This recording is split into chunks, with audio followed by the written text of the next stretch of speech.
Isang mapagpalang araw na naman nga sa inyo guys. So for today's video mag-aabang lang tayo ng kalapate. So ang abangan nga natin ay dalawang klabang sinalihan nga natin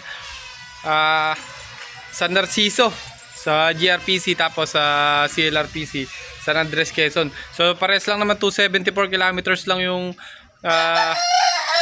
distance nga ng pawala nga ng ibon nga nila, no? So pares lang din ang cutoff 11:36. Tapos ang cutoff natin 2:52. So ang oras nga natin ngayon ay 11:38. So nasa 1:3 pa pataas. So mag-aabang tayo mga alas 12. 1:3 na pababa yung mga ibon nga natin. So yun nga, no. Update ko muna kayo sa mga kalapati nga natin at saka sinampa natin sa BBC. Meron kasi tayong dalawang sinampa sa BBC. So nandito na. So update ko muna kayo guys. Pakita ko lang sa inyo yung sinampa nga natin. So ito nga guys yung sinampa nga natin dalawa sa BBC. Ayan, o. Ayan yung isa. Puro putik. So pinagpahinga ko muna. Buhugasan ko yung panga niyan. Tapos ito yung isa. Parehas hen yung BBC natin. So maganda yung magiging premium niya kasi sa JP 2M tapos sa BBC 1M body 3M. Yung South yung magiging premium nga niyan. So ayan, ang gandang ibon.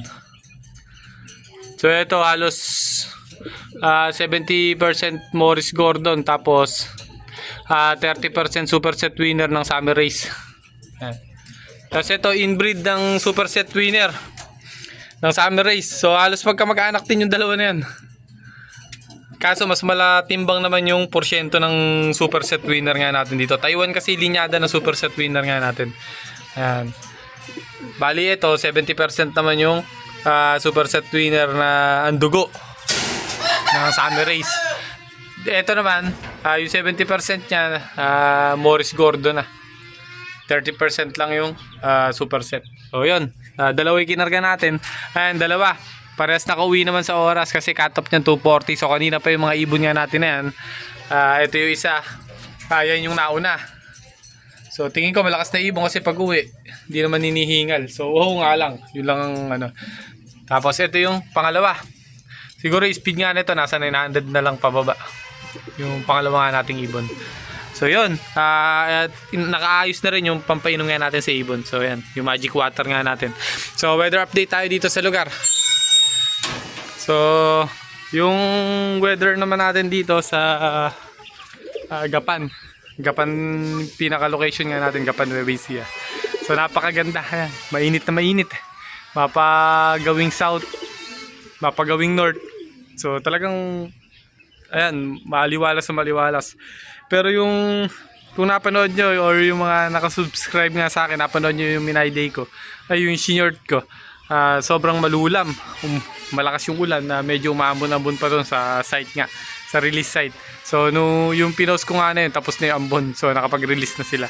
Pero kung napapansin nyo yung in-upload ko, talagang napakalakas ng hangin na malulam. So sana yung mga dadaanan maganda, yung madaanan ng ibon nga natin. So 5 yung aabangan natin, 3 sa GR, 2 sa CL. So sana mag-clock sila. So yun, ganda ng panahon, no? So sana mag-clock sila lahat. At good luck nga pala sa mga may race ngayon. So sana magpa-clock din kayo. So update ko na lang muna kayo guys pagka meron na tayo pa uwi. Ayan, meron tayo isa. Quezon to. Sa dulo na. Pasok!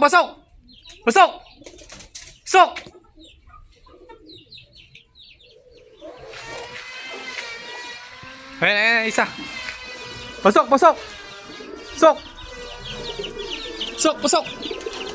Sok na, sok.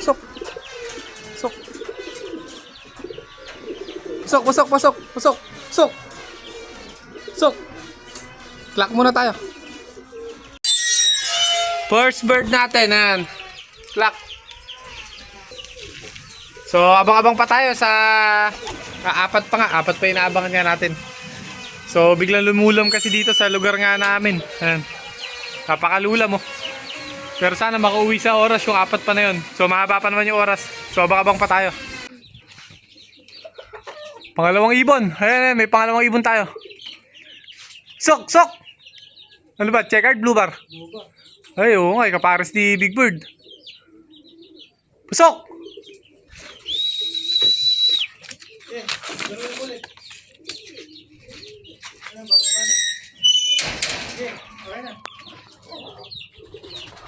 Ayan, pangalawang ibon. Pasok, pasok. Pangalawang ibon. So tatlo pa hinihintay namin. Sana mapag-clock pa namin yung tatlo na yun. Para kahit pa paano maganda labanan. So yun, abang-abang pa kami. Medyo lumulam nga rito, ito. Ayun, nahati oh. Doon, maliwanag dito sa party namin. Malulam, hanggang pa-south na yan. Hanggang pa-south, malulam. So ayan, oh. Abang-abang pa, abang-abang. Pangatlong ibon. Oh, pasok. Pasok.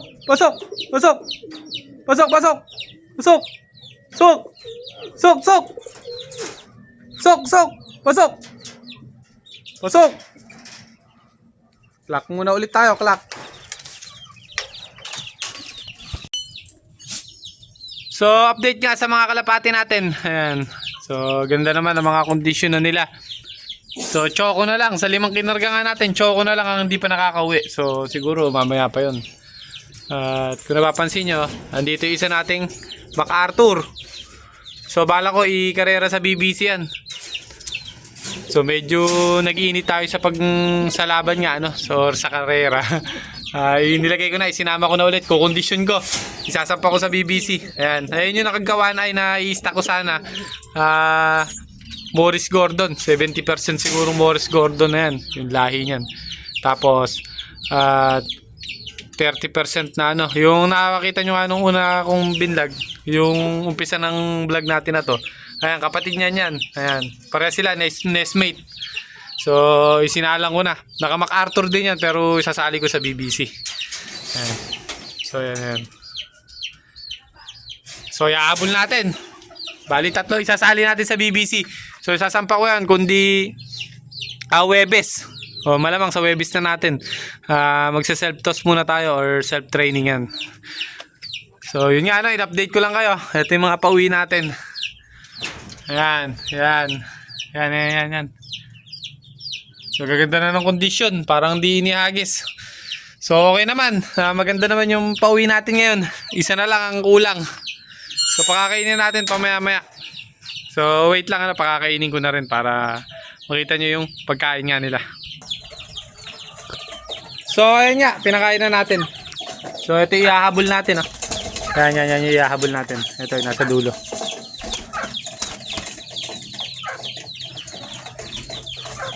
Titignan natin pagka mga yung self-toss natin at okay yung kondisyon niya, ihahabol natin yan sa BBC. Open race kasi sa BBC. So, naka-CL kasi yan eh. Naka MacArthur din. Pero, medyo nag-init nga tayo. Yun nga sabi ko. Kailangan natin bumawi.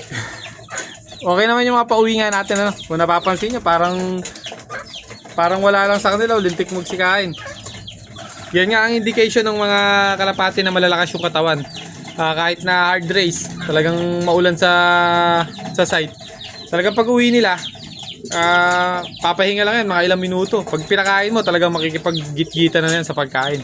So, dyan yung makikita na yung kalapati nga natin, hindi ininda yung hirap, ano. So, konting pahinga lang yan, pwede na tayong mag-self-toss bukas. So, baka bukas ng maga, parondahin ko na yan.